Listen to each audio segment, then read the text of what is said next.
சிறகடிக்க ஆசை சீரியலில் அடுத்த வர எபிசோடில் சாமியார் இருந்துட்டு யாரால வீட்டுக்கு பாம்பு வந்ததோ அவங்க தான் இங்கே பரிகாரம் பண்ணணும் அப்படின்ற மாதிரி வந்து சொல்லிடுறாங்க. இதை கேட்ட உடனே ரோகிணி வந்து பயங்கரமாக ஷாக் ஆகுறாங்க. அதுக்கு அடுத்து தான் நம்ம முத்த இருந்துட்டு, என்ன பார்லரம்மா, நீ தானே பேகுக்குள்ளே பாம்பை தூக்கி போட்டுட்டு வந்தது, அதனால் நீதாம்மா இந்த பரிகாரத்தை செஞ்சு முடிக்கணும். நல்ல வேலை யாருனாலையும் பண்ணலான்னு சொல்லியிருந்தா என் அம்மா என் பொண்டாட்டியை தான் பண்ண வச்சுருப்பாங்க. அவளுக்கு கால் வேற அடிபட்டிருக்கு. இந்த நிலமையில் அவள் பரிகாரம் செஞ்சிருக்க முடியுமா? முடிஞ்சிருக்காது. அப்போ கூட சாமின்னு வந்தால் என் பொண்டாட்டி பண்ணியிருப்பா.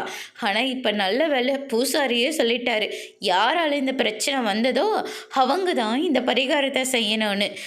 பார்லரம்மா, போய் பரிகாரத்துக்கு தயாராகிட்டு வா அப்படின்ற மாதிரி ஒரு பக்கம் சொல்கிறாங்க. இன்னொரு பக்கம் ரோகிணியோட அம்மா ஃபோன் மேலே ஃபோன் பண்ணிக்கிட்டே இருக்காங்க. நீ வந்து அந்த கோயிலுக்கு போயிடாத, இங்கே பக்கத்தில் இருக்கிற கோயிலுக்கு வந்துடு.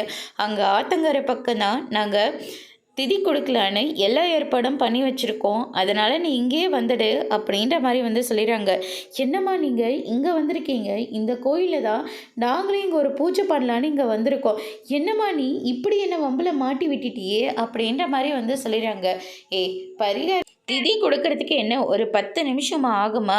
10 நிமிஷம் வந்து ஒதுக்கிட்டு திதி மட்டும் கொடுத்துட்டு போயிடுமா அப்படின்ற மாதிரி வந்து சொல்லிட்டு இருக்காங்க. ரோகிணியும் போக ட்ரை பண்ணுறாங்க. அதோட இன்னைக்கான பிரம முடிச்சிருக்காங்க.